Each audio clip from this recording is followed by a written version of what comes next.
My husband, Taylor, is a real piece of work.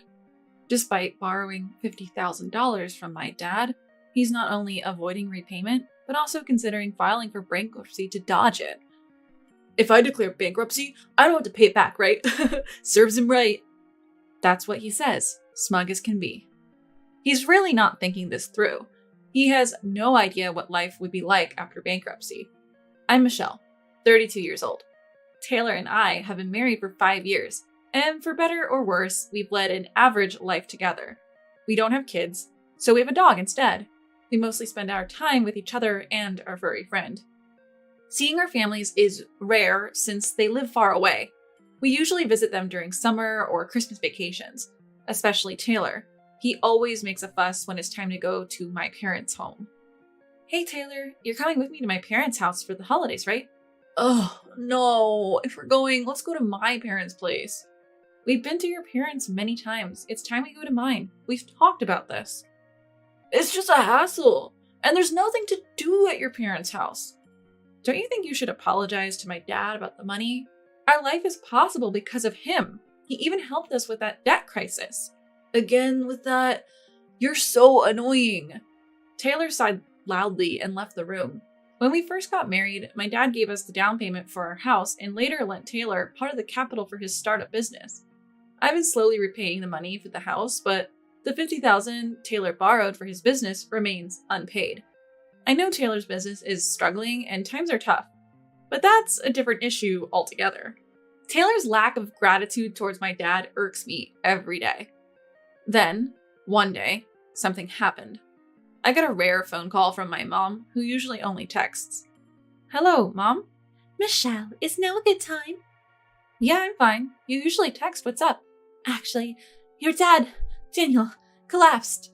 What? Dad collapsed? You're joking. He wasn't feeling well for a few days. He's stable for now, but if you can, could you come home? I get it. I'll talk to Taylor and head back home as soon as possible. When I explained the situation to Taylor, he reluctantly agreed to the restrictions just this once. But there's another issue I have to think about.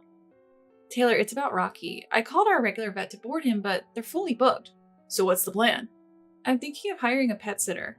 At my words, Taylor lets out an exasperated, "What? A pet sitter? Give me a break. I can't stand the idea of a stranger in our home." We don't have a choice. Rocky needs his walks, his bathroom breaks, his meals. Absolutely not. He'll be fine for a day. Stop relying on services like that. Are you kidding me? If we leave him alone for a day, he'll get stressed out. We can't find common ground and the conversation is going nowhere. When Taylor seemed to have an idea and exclaimed, "Ah, I've got it. I've thought of something great." What is it? Why not ask Isabella? Why would Isabella be involved? She just got divorced, right? And she's been complaining about not having work. Let's ask her to take care of Rocky while we're gone as a part-time job. Honestly, I absolutely don't want that. Last time Isabella visited, money disappeared from my wallet. I'd withdrawn $300 that morning, and by the time Isabella left, it was gone. Taylor dismissed it when I told him, saying it must be a misunderstanding. Since I had no concrete evidence, I couldn't do much. But I was certain it was Isabella. I didn't trust her, and didn't want her in our home. Still, with a trip back home imminent and Taylor firmly against a pet sitter, we were out of options. We ended up asking Isabella. I gathered my always ready $3,000 in gift cards in a drawer. I slipped the piece of paper into the drawer so I'd know if anyone opened it. And of course, I didn't tell Taylor. Otherwise, I couldn't feel at ease letting Isabella into our home. We asked Isabella to take care of our dog and headed to my parents' house. Thankfully, Dad's condition stabilized and we could talk to him. When we returned, I told Taylor about the drawer trick. As expected, the paper had fallen and $2,000 along with gift cards were missing from the $3,000. I had told Isabella not to enter the bedroom, but I had suspected she might steal something. I sighed and told Taylor, "See, now do you get why I didn't want Isabella in our home?" "Well, she's having money troubles too, so a little bit of—" "Cut it out! We're not exactly rolling in it either. Taylor, you owe money to Dad, remember? That's a different issue." "Just call Isabella over here now." Taylor reluctantly dialed her number. When Isabella arrived and we confronted her about the money, she admitted to everything. This time, and the previous time, with my wallet. She promised to pay it back and we let her go, but my anger hadn't subsided. Taylor then sat down next to me. If he is, I'll make sure Isabella doesn't come around anymore. But what Taylor said next was jaw-dropping. Michelle, you're surprisingly mean-spirited. What? Setting up a trap like that for Isabella isn't something a grown adult should do. Wait a minute.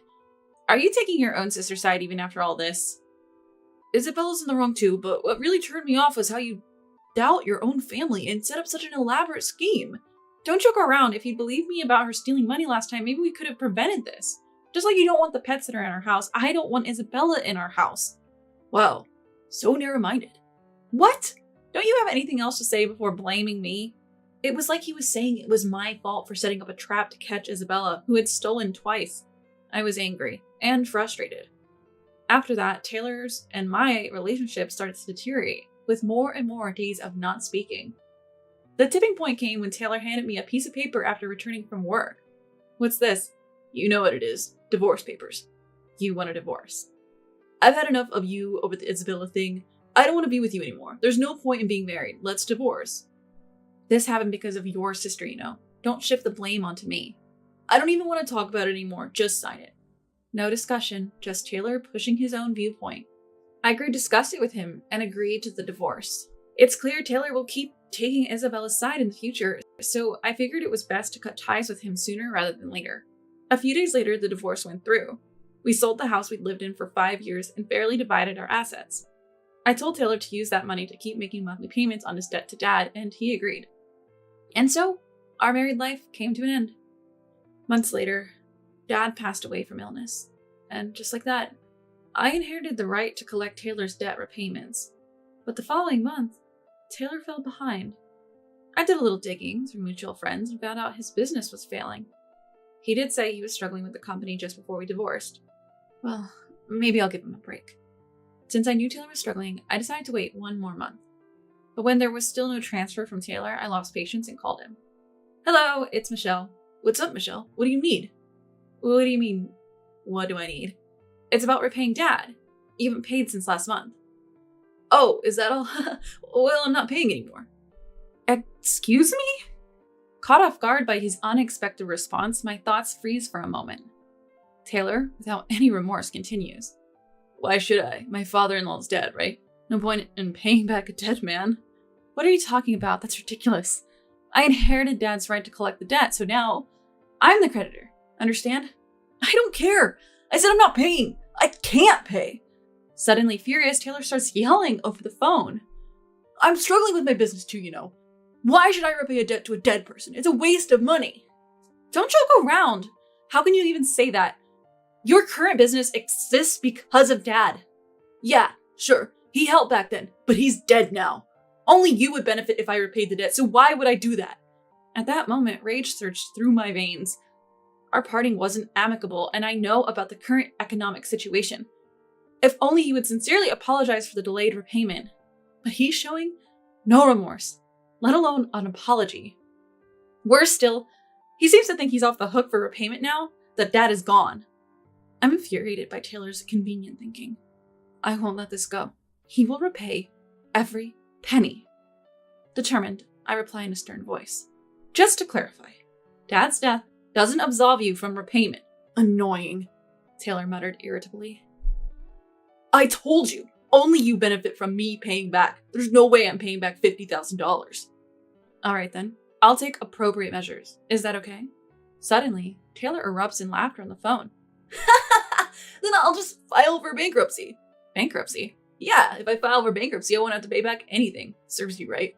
You think that will save you? You'd better repay. You're just trying to get money out of me. I can't possibly pay back that amount. So, you never intended to repay it? If the business had gone well, sure, I would have paid, but it didn't.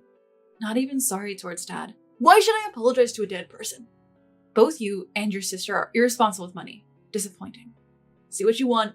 I've got my trump card. Bankruptcy. Fine. Go ahead and file bankruptcy, but you'll regret it. Thanks for the advice. Bye. With that, he happily hangs up the phone.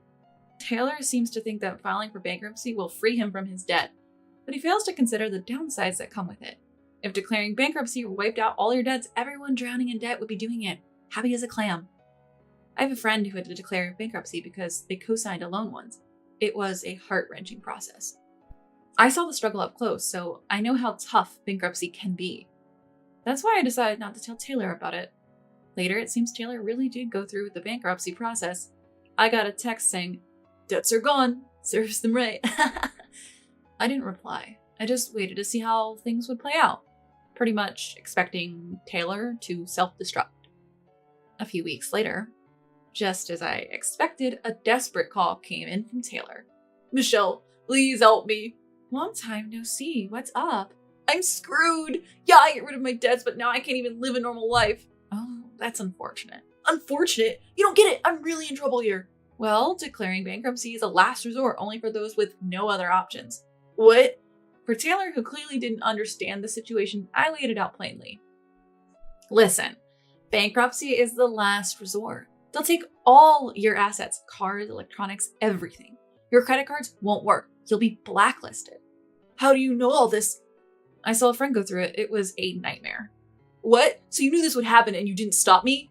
Are you finally getting it? "This is no joke. I thought I could just reset my debts and get back to normal life. This isn't what I envisioned." "Not my problem." "It is your fault. If you told me how hard bankruptcy is from the start." At this point, Taylor was trying to shift the blame, so I gave him a reality check. "Don't you get it? You made the choice without doing any research. Even after I warned you, you made your bed, now lie in it. And you're asking for help now? That's pretty cheeky." "I'm your ex-husband in need, isn't that enough?" "Ex-husband? You didn't even show up to Dad's funeral, and you've never been grateful for anything. Why would I help trash like you?" "Karma's a bitch, isn't it?" "Trash? Who are you calling trash?"